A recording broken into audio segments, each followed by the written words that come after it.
നിയമസഭാ തെരഞ്ഞെടുപ്പിനുള്ള സ്ഥാനാർത്ഥി നിർണയ ചർച്ചകൾ കോൺഗ്രസിൽ ഊർജിതമായിട്ടങ്ങനെ തുടരുകയാണ്. ഇത്തവണ സ്ഥാനാർത്ഥികളെ കണ്ടെത്താൻ പലതരത്തിലുള്ള സർവേകൾ പാർട്ടി നടത്തുന്നുണ്ട്. സർവേയുടെ അടിസ്ഥാനത്തിൽ വിജയസാധ്യത കൂടി കണക്കിലെടുത്തുകൊണ്ടാകും ഓരോ മണ്ഡലങ്ങളിലും സ്ഥാനാർത്ഥിയെ നേതൃത്വം പ്രഖ്യാപിക്കുക. എന്തായാലും ഇപ്പോൾ ഓരോ ജില്ലാ കമ്മിറ്റികളും അതാത് ജില്ലകളിൽ നിന്നുള്ള സ്ഥാനാർത്ഥികളുടെ ഒരു പട്ടിക സർവേയിൽ ഉൾപ്പെടുത്തേണ്ട സ്ഥാനാർത്ഥികളുടെ ഒരു പട്ടിക കൈമാറിയിട്ടുണ്ട് എന്നാണ് നമുക്ക് മനസ്സിലാക്കാൻ കഴിയുന്നത്. അതിൽ പല പ്രമുഖരായിട്ടുള്ള നേതാക്കളെയും ഉൾപ്പെടുത്തിയിട്ടുമുണ്ട്. മുൻ മന്ത്രിയും മുൻ എംപിയും മുൻ KPCC അധ്യക്ഷനുമൊക്കെ ആയിരുന്ന K. മുരളീധരൻ, അദ്ദേഹം ഇക്കഴിഞ്ഞ ലോക്സഭാ തെരഞ്ഞെടുപ്പിൽ തൃശ്ശൂരിൽ നിന്നും പരാജയപ്പെട്ടിരുന്നു. എന്നാൽ മുൻപ് അദ്ദേഹം വട്ടിയൂർക്കാവിൽ 2011-ലും 2016-ലും തുടർച്ചയായി 2 തവണ വട്ടിയൂർക്കാവിൽ ഉജ്ജ്വല വിജയം നേടിയ നേതാവാണ്. 2016-ൽ MLA ആയിരിക്കെയാണ് അദ്ദേഹം 2019-ലെ ലോക്സഭാ തെരഞ്ഞെടുപ്പിൽ വടകരയിൽ മത്സരിക്കാൻ പോവുകയും അവിടെ മികച്ച വിജയം നേടുകയും ചെയ്തത്. അങ്ങനെ അത്തരത്തിൽ തിരുവനന്തപുരത്ത് വട്ടിയൂർക്കാവിലെ 2 തവണ MLA ആയിരുന്ന K. മുരളീധരൻ, അദ്ദേഹത്തിൻ്റെ പേര് ഏതാണ്ട് 3 മണ്ഡലങ്ങളിലെ സർവേക്കുള്ള ലിസ്റ്റിൽ ഉൾപ്പെടുത്തിയിട്ടുണ്ട് എന്നാണ് നമുക്ക് മനസ്സിലാക്കാൻ കഴിയുന്നത്. ഒപ്പം തന്നെ നിലവിൽ തിരുവനന്തപുരം കോർപ്പറേഷനിലെ കൗൺസിലറായിട്ടുള്ള മുൻ MLA K. ശബരിനാഥൻ, അദ്ദേഹത്തെ തിരുവനന്തപുരത്തെ തന്നെ പല മണ്ഡലങ്ങളിലും അദ്ദേഹത്തിൻ്റെ പേരുകൾ ഇങ്ങനെ ഉയർന്നു കേൾക്കുന്നുണ്ട്. അദ്ദേഹത്തിൻ്റെ പേരുകൾ പലരും ഇങ്ങനെ അതാത് മണ്ഡലങ്ങളിൽ നിന്നുള്ളവർ അദ്ദേഹത്തിൻ്റെ പേര് ശുപാർശ ചെയ്തിട്ടുണ്ട്. കൂടാതെ പാലക്കാട് നിലവിൽ കോൺഗ്രസിൻ്റെ സിറ്റിംഗ് സീറ്റ് ആയിരുന്നു. അത് MLA ആയിരുന്ന രാഹുൽ മാങ്കൂട്ടത്തിലിനെ പാർട്ടിയിൽ നിന്നും പുറത്താക്കിയതോടുകൂടി അദ്ദേഹം കോൺഗ്രസിൻ്റെ MLA അല്ലാതായി മാറിയിരിക്കുന്നു. അവിടെ പുതിയൊരു സ്ഥാനാർത്ഥിയെ കോൺഗ്രസിന് കണ്ടെത്തേണ്ട ഒരു ബാധ്യത ഉണ്ട്.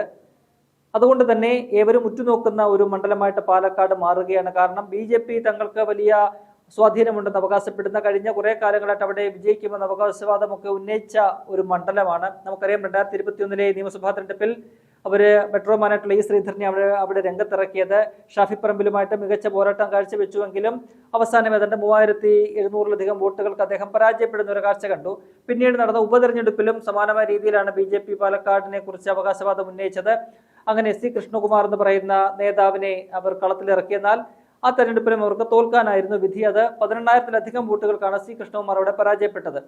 അത്തരത്തിൽ BJP കണ്ണുവെക്കുന്ന ഒരു മണ്ഡലം എന്ന നിലയിൽ കൂടി ഏറെ ശ്രദ്ധാകേന്ദ്രമായിട്ടുള്ള ഒന്നാണ് പാലക്കാട് മണ്ഡലം. അവിടെ സർപ്രൈസിംഗ് ആയിട്ടുള്ള പല സ്ഥാനാർത്ഥികളുടെയും പേരുകൾ ഇതിനോടകം തന്നെ ഉയർന്നു കേട്ടിട്ടുണ്ട്.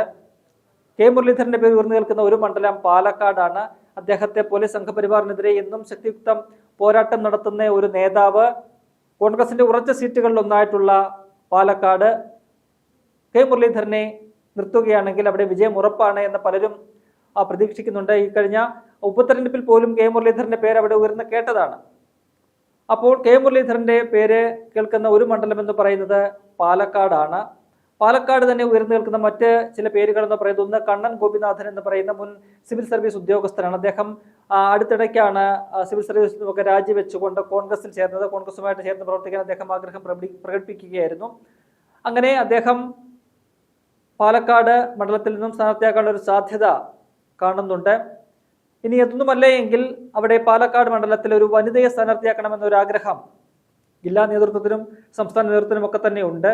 അങ്ങനെ ഒരു വനിതയെയാണ് പരിഗണിക്കുന്നതെങ്കിൽ അതിനും ഒരു സ്ഥാനാർത്ഥിയെ അവിടെ കണ്ടുവച്ചിട്ടുണ്ട്. അത് നിലവിൽ ജില്ലാ പഞ്ചായത്ത് അംഗമായിട്ടുള്ള ഒരു യുവ നേതാവാണ്.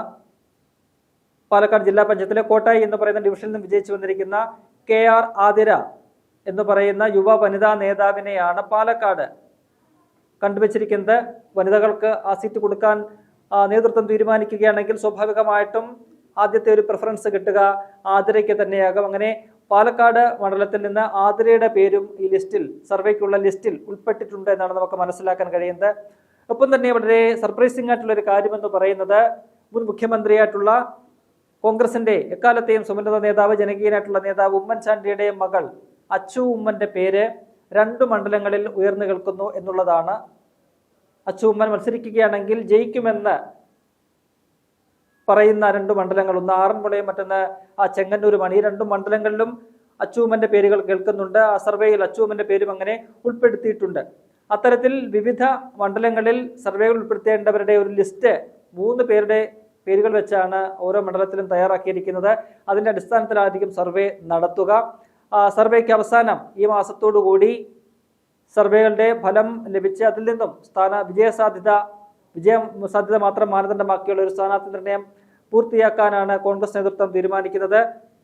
കോൺഗ്രസിന്റെ കേരളത്തിലെ സ്ക്രീനിംഗ് കമ്മിറ്റിയുടെ അധ്യക്ഷൻ എന്ന് മുതിർന്ന നേതാവായിട്ടുള്ള മഹ്സൂൻ മിസ്ത്രിയാണ്. അദ്ദേഹം മുൻപ് കേരളത്തിന് ചുമതലയുണ്ടായിരുന്ന AICC ജനറൽ സെക്രട്ടറി ആയിരുന്നു. അങ്ങനെ അദ്ദേഹത്തിന് വളരെ കാലം ആയിട്ട് തന്നെ കേരളവുമായിട്ട് ആത്മബന്ധമുള്ള ഒരു നേതാവാണ്. അദ്ദേഹമാണ് സ്ക്രീനിംഗ് കമ്മിറ്റിയുടെ അധ്യക്ഷൻ. അദ്ദേഹം വീണ്ടും കേരളത്തിൽ എത്തിയിട്ടുണ്ട്. നേരത്തെ അദ്ദേഹം കഴിഞ്ഞ മാസം കേരളത്തിൽ വന്ന് കൂടുതൽ ചർച്ചകൾ നടത്തി പോയിരുന്നു. ഇന്നിപ്പോൾ അദ്ദേഹം വീണ്ടും കേരളത്തിൽ എത്തിയിട്ടുണ്ട്. അപ്പോൾ അദ്ദേഹത്തിന്റെ നേതൃത്വത്തിൽ വിശദമായ ചർച്ചകൾ നടക്കും. ഈ പറയുന്ന സർവേക്ക് ശേഷം സംസ്ഥാന നേതൃത്വത്തിന്റെ കൂടി അഭിപ്രായം ആരാഞ്ഞ ശേഷമാകും സ്ക്രീനിംഗ് കമ്മിറ്റി ഇത്തരത്തിലൊരു അവരുടെ പ്രക്രിയയിലേക്കൊക്കെ തന്നെ കടക്കുക. എന്തായാലും ഈ മാസം അവസാനത്തോടു കൂടി തന്നെ സ്ഥാനാർത്ഥി പ്രഖ്യാപനം പൂർണ്ണമായിട്ട് നടത്താനാണ് കോൺഗ്രസ് നേതൃത്വം ലക്ഷ്യമിടുന്നത്. ഇന്ന് 4-ാം തീയതിയാണ് ഫെബ്രുവരി. 6-ാം തീയതി പ്രതിപക്ഷ നേതാവ് VD സതീശൻ നയിക്കുന്ന പുതുയുഗ യാത്ര കാസർഗോഡ് കുമ്പളയിൽ നിന്നും ആരംഭിക്കുകയാണ്. ആ യാത്രാവേളയിൽ 1-ാം ഘട്ട സ്ഥാനാർത്ഥി പ്രഖ്യാപനം നടത്താനുള്ള നീക്കങ്ങളും നടക്കുന്നുണ്ട്. അത് സ്വാഭാവികമായിട്ടും സിറ്റിംഗ് മണ്ഡലങ്ങളിലെ കോൺഗ്രസിന്റെ സിറ്റിംഗ് MLA-മാരായിട്ടുള്ള മണ്ഡലങ്ങളിലെ സ്ഥാനാർത്ഥികളെയാകും. ഒപ്പം തന്നെ സംവരണ സീറ്റുകളായിട്ടുള്ള മണ്ഡലങ്ങളിലെ സ്ഥാനാർത്ഥികളെയും പ്രഖ്യാപിക്കാനുള്ള നീക്കം നടത്തുന്നുണ്ട്. അങ്ങനെ ആദ്യഘട്ടത്തിൽ ഈ 2 മേഖലകളിൽ നിന്നുള്ള ഒന്ന് സിറ്റിംഗ് സീറ്റുകളിലെ സ്ഥാനാർത്ഥികളെയും ഒപ്പം തന്നെ സംവരണ സീറ്റുകളിലെ സ്ഥാനാർത്ഥികളെയും പ്രഖ്യാപിച്ചുകൊണ്ട് അതിന് തുടക്കമിടാനാണ് കോൺഗ്രസ് നേതൃത്വം ഇപ്പോൾ ഉദ്ദേശിക്കുന്നത്. നേരത്തെ തന്നെ VD സതീശന്റെ യാത്രയിൽ 1-ാം ഘട്ട സ്ഥാനാർത്ഥികളെ പ്രഖ്യാപിക്കും എന്ന ഒരു വാർത്ത പുറത്തു വന്നിരുന്നു. അപ്പോൾ ആ രീതിയിൽ തന്നെയാണ് കാര്യങ്ങൾ മുന്നോട്ട് പോകുന്നത്. 6-ാം തീയതി തുടങ്ങി മാർച്ച് 6-നാണ് യാത്ര അവസാനിക്കുന്നത്. അപ്പോൾ ആ യാത്രയുടെ ഇടയിൽ ഓരോ ജില്ലകളിലേക്കും യാത്ര എത്തുമ്പോൾ അവിടെ സ്ഥാനാർത്ഥി പൂർത്തിയായ മണ്ഡലങ്ങളിലൊക്കെ തന്നെ സ്ഥാനാർത്ഥികളെ പരിചയപ്പെടുത്തുക, പ്രതിപക്ഷ നേതാവിന്റെ യാത്രയിൽ ആ സ്ഥാനാർത്ഥികളുടെ സാന്നിധ്യവും ഉറപ്പാക്കുക എന്നതാണ് കോൺഗ്രസ് ലക്ഷ്യമിടുന്നത്. എന്തായാലും ഈ മാസം അവസാനത്തോടു കൂടി പൂർണ്ണമായും സ്ഥാനാർത്ഥികളെ പ്രഖ്യാപിച്ചുകൊണ്ട് പ്രചരണ രംഗത്തേക്ക് കടക്കുക എന്നതാണ് കോൺഗ്രസ് നേതൃത്വം ഉദ്ദേശിക്കുന്നത്. കാരണം മാർച്ച് മാസം അവസാനം അല്ലെങ്കിൽ മാർച്ച് മാസം തന്നെ തെരഞ്ഞെടുപ്പ് പ്രഖ്യാപിക്കാനുള്ള ഒരു സാധ്യതയുണ്ട്. അപ്പോൾ തെരഞ്ഞെടുപ്പ് പ്രഖ്യാപിക്കുന്നതിന് മുൻപ് തന്നെ പൂർണ്ണമായും സജ്ജമായിരിക്കുക, സ്ഥാനാർത്ഥി പ്രഖ്യാപനം ഉൾപ്പെടെ കഴിഞ്ഞ് പ്രചരണത്തിലേക്ക് കാലെടുത്ത് വയ്ക്കുക എന്നതാണ് കോൺഗ്രസിന്റെ ഒരു ലക്ഷ്യം. നേരത്തെ തദ്ദേശ തെരഞ്ഞെടുപ്പിലും സമാനമായ ഒരു തന്ത്രമാണ് കോൺഗ്രസ് പയറ്റിയത്. അതിന്റെ ഒരു ഗുണം തെരഞ്ഞെടുപ്പിൽ കോൺഗ്രസിന് ഉണ്ടാവുകയും ചെയ്തിട്ടുണ്ട്. ആ ഒരു ആത്മവിശ്വാസമാണ് കോൺഗ്രസിനെ ഇവിടെയും നയിക്കുന്നത്. എന്തായാലും വളരെ ശക്തമായ ഒരുക്കങ്ങൾ കോൺഗ്രസ് ഇതിനോടകം തന്നെ നടത്തി കഴിഞ്ഞിട്ടുണ്ട്. പലയിടങ്ങളിലും പുറത്ത് പറയുന്നില്ല എങ്കിൽ പോലും സ്ഥാനാർത്ഥി നിർണയം ഏകദേശമൊക്കെ തന്നെ ധാരണയായിട്ടുണ്ട്. നമുക്കറിയാം കൊട്ടാരക്കര പോലെയുള്ള മണ്ഡലങ്ങളിൽ ഏകദേശം ധാരണയായിട്ടുണ്ട്. അപ്പോൾ അത്തരത്തിൽ വിജയസാധ്യത മാത്രം മാനദണ്ഡമാക്കിയുള്ള ഒരു സ്ഥാനാർത്ഥി നിർണയം നടത്തുക, അതിനുശേഷം സ്ഥാനാർത്ഥി പ്രഖ്യാപനം നടത്തി തെരഞ്ഞെടുപ്പിലേക്ക് ആ യുദ്ധ കളത്തിലേക്ക് ഇറങ്ങുക എന്നതാണ് കോൺഗ്രസിന്റെ ഒരു ഉദ്ദേശം. ഇത്തവണ 100 അധികം സീറ്റുകൾ നേടിക്കൊണ്ട് ഭരണത്തിലേക്ക് തിരിച്ചെത്തുക എന്നതാണ് കോൺഗ്രസിന്റെ ഒരു ഉദ്ദേശം. അത് ഇക്കഴിഞ്ഞ ബത്തേരിയിലെ അവരുടെ ക്യാമ്പിൽ അക്കാര്യം നേതൃത്വം വ്യക്തമാക്കുകയും ചെയ്തിരുന്നു. 100+ എന്നുള്ളതാണ് മിഷൻ.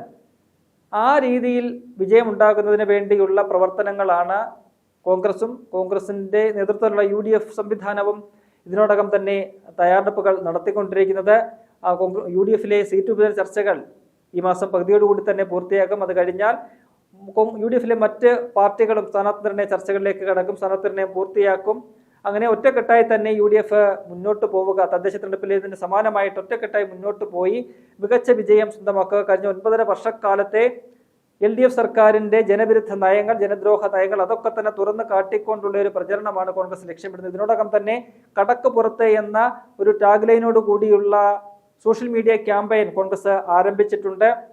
ജനങ്ങൾക്ക് തങ്ങളുടെ പരാതികൾ UDF-നെ അറിയിക്കാനുള്ള ഒരു സംവിധാനം, ത്രിതല സംവിധാനമാണ് ഒരുക്കിയിരിക്കുന്നത്.